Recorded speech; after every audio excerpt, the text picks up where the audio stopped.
Hey guys, recently आप जानते हैं कि एमकॉम के थर्ड सेमेस्टर का सिलेबस हमारा अपलोड हो चुका है और इसके बाद जो नेक्स्ट सेमेस्टर होता है वो आपका चौथा सेमेस्टर है। और आज के इस वीडियो में हम लोग एमकॉम के चौथे सेमेस्टर के सिलेबस के बारे में डिस्कस करेंगे।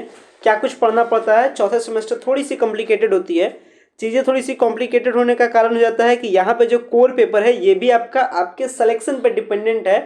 क्योंकि जो अभी आगे आपने पढ़ा एमकॉम के पहले सेमेस्टर में, सेकंड सेमेस्टर में, थर्ड सेमेस्टर में, इसमें आपने जो पेपर्स का स्ट्रक्चर पढ़ा है, इसमें जब आप पेपर्स को कंप्लीट करते तो आपने टोटल 14 कोर पेपर पढ़ा और ये कोर पेपर आप चेंज नहीं कर सकते थे, यानी ये कोर पेपर फिक्स होते थे।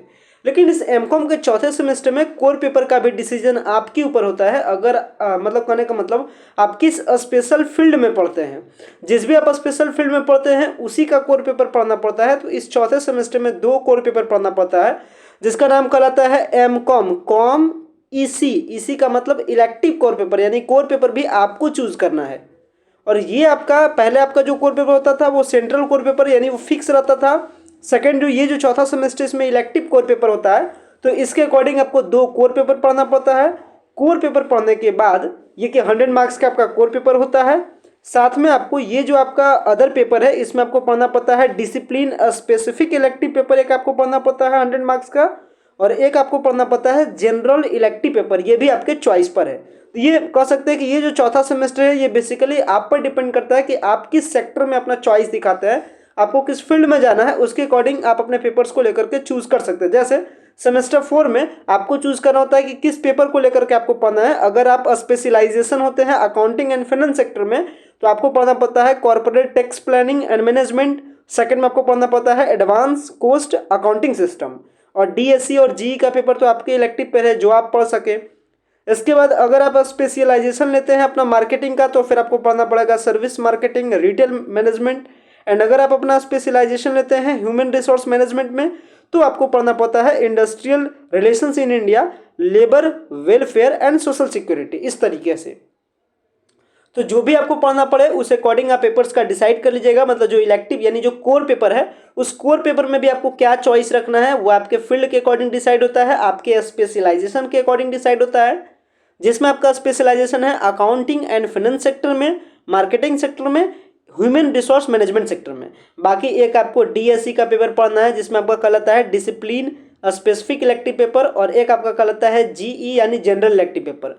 अब ये डीएसई एंड ये जो आपका जो जीई इलेक्टिव पेपर है इसमें आपके क्या क्या सारे ऑप्शंस हैं, यानी चौथे सेमेस्टर में वो आप देख सकते हैं जहाँ पे बताया गया है बास्केट ऑफ जीई कोर्सेस, यानी ये जो आपका जनरल इलेक्टिव पेपर है इसमें कौन कौन से इस बास्केट में पेपर्स मौजूद है। तो अब इसमें आपका मौजूदा पेपर कौन कौन से हैं, म्यूजिक है, ड्रामा है, फाइन आर्ट्स है, इसके बाद आपका ग्राफिक डिजाइन है, इंक्लूसिव पॉलिसीज है, ह्यूमन राइट्स है, and any courses run by the department and specified. आपके डिपार्टमेंट में भी कुछ डिपेंडेंट करता है तो आप उसके अकॉर्डिंग देख लीजिएगा। लेकिन यहाँ पे सबसे मोस्ट इंपॉर्टेंट जो आज के सिलेबस में हमें बताना है वो बताना क्या है कि जब आपने पेपर चूज कर लिया कि आपको मान लेते हैं आपने मार्केटिंग सेक्टर में आपने चूज किया तो उस सेक्टर में आपको कौन कौन से सिलेबस को कवर करना है। अगर आप चूज करते हैं अदर इसके पार्ट्स को तो क्या कुछ आपको सिलेबस पढ़ना है, यानी जो 3 स्पेशलाइजेशन है सेमेस्टर चौथा में वो आपका अकाउंटिंग एंड फाइनेंस है, मार्केटिंग है एंड ह्यूमन रिसोर्स मैनेजमेंट है। तो इसके बाद क्या कुछ आपको पढ़ना पड़ता है, चलिए आपको डिटेल में बताते हैं कि कहाँ पे कौन सा सिलेबस को पढ़ना है ताकि ये आइडियाज आपको लग जाए। हालांकि जहां भी आपको दिक्कत हो आप उसे थोड़ा सा स्क्रीनशॉट लेते जाइएगा ताकि आपको क्या हो, आप बुक परचेज करने के टाइम में या फिर आप अपने सिलेबस कवरेज करने के टाइम में आप उसे डिटेल में सही तरीके से समझ सके और आप भी अपने तरीके से उसके डिटेल्स को रख सके। तो चौथा सेमेस्टर में सबसे पहले मान लेते हैं कि अगर किसी का चॉइस होता है अकाउंटिंग एंड फाइनेंस सेक्टर में तो अकाउंटिंग एंड फाइनेंस सेक्टर में फिर 2 पेपर पढ़ना पड़ता है, जिसका पहला पेपर का नाम है कॉम EC1, जिसमें आपको पढ़ना पड़ता है corporate tax planning and management के बारे में, जो कि ये पेपर डिवाइडेड होता है 5 सब यूनिट में। सबसे पहले आपका इंट्रोडक्शन है, इसके बाद आपका tax planning for setting up a new business, tax planning and financial management decision, tax planning with reference to form of a business organisation and tax planning for employees remuneration. इस तरीके से आपको पेपर्स को लेकर के पढ़ना पड़ता है। तो ये जो आपका अकाउंटिंग एंड फाइनेंस का जो पहला पेपर है corporate tax planning and management, ये 5 सब यूनिट में डिवाइडेड है और क्या कुछ पढ़ना पड़ता है आप इसे डिटेल में देख सकते हैं या फिर आप इसका स्क्रीनशॉट भी रख सकते हैं। क्या कुछ पढ़ना है वो मेनली मैंने बता दिया, इंट्रोडक्शन में आप क्या कुछ पढ़ना है आप इसे स्क्रीनशॉट लेकर के रख लीजिएगा। सेम तरीके से टैक्स प्लानिंग में क्या पढ़ना है ये भी आप देख सकते हैं, tax planning and financial management decision में क्या पढ़ना है, tax planning with reference to form of business organization में क्या पढ़ना है, आप इसे थोड़ा सा इसे डिटेल में स्क्रीनशॉट ले लीजिएगा ताकि वीडियोस हमारा शॉर्ट बन सके। अगर बुक्स के रिकमेंडेशंस के बारे में बात किया तो टैक्स प्लानिंग वाले इस पार्ट में कौन कौन से बुक्स को आप ले सकते हैं। VK सिंघानिया का बुक है, सिंघानिया एंड सेठी का बुक है, आप इसे डिटेल में देख सकते हैं। बुक का क्या नाम है, कौन सा पब्लिकेशन है, ये भी आप देख सकते हैं। इसको भी आप स्क्रीनशॉट करके रख सकते हैं।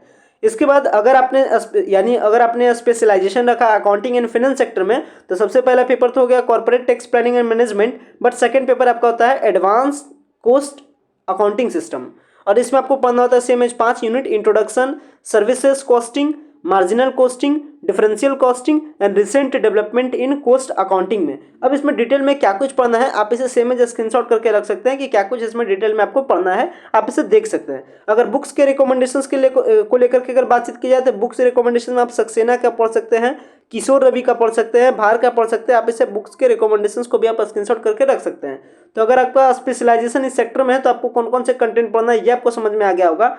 सेकंड, अगर स्पेशलाइजेशन के बारे में बात करते हैं, अगर आपका स्पेशलाइजेशन है मार्केटिंग में तो आपको मार्केटिंग में पढ़ना है सबसे पहला चीज सर्विसेज मार्केटिंग के बारे में, जिसमें आपके 5 unit fundamental, some important aspect in services marketing, application in selected profit making organizations, applications in selected non profit organizations और इमर्जिंग चैलेंजेस, यानी जो चैलेंजेस इमर्ज कर रहे हैं इसको लेकर के डिटेल में क्या कुछ पढ़ना है आप इसे स्क्रीनशॉट लेकर के रख सकते हैं और आप देख सकते हैं।